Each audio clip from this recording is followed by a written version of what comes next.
Depuis le début du mois de mars, ils répètent plus de 7 heures par jour.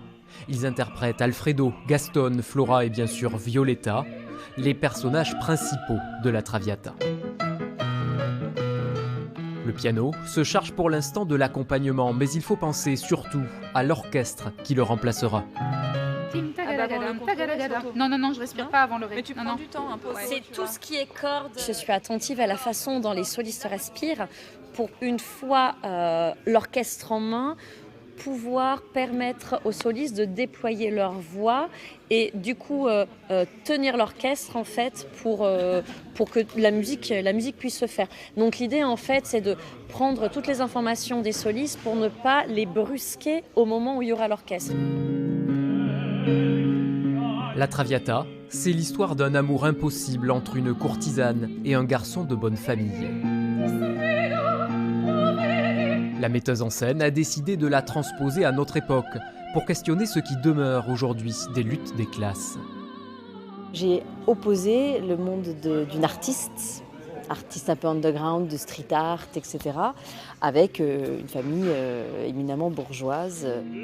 Ce qui reste insupportable dans cette histoire, c'est qu'on ne puisse pas accéder à la vie qu'on a décidé de vivre uniquement de par son origine sociale. Et cette version donne à Violetta une étoffe particulière. Vraiment, ok. Je voudrais qu'on sente qu'il y a un vrai truc et que c'est grave. Enfin, c'est grave. Gros malaise. On est en présence vraiment d'un personnage qui est très fort, qui décide d'être libre et de vivre vraiment comme elle l'entend, de la façon dont elle l'entend. Mais quand ça coince trop, elle se met à protéger les autres.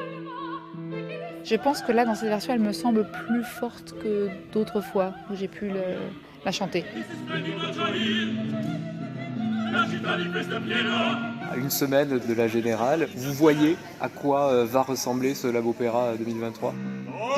Oui, on commence vraiment à voir le bébé en l'échographie des derniers mois. Mais là, il nous tarde un peu, je pense, de voir tout le monde maquillé, habillé. Même pour entrer dans le personnage et se dire, on s'amuse, vraiment, on joue. La Traviata, une fois les pièces toutes assemblées, un aboutissement qui ne tardera pas, car déjà le Palio se prépare pour accueillir ses 3000 spectateurs, et avant eux, les toutes dernières répétitions.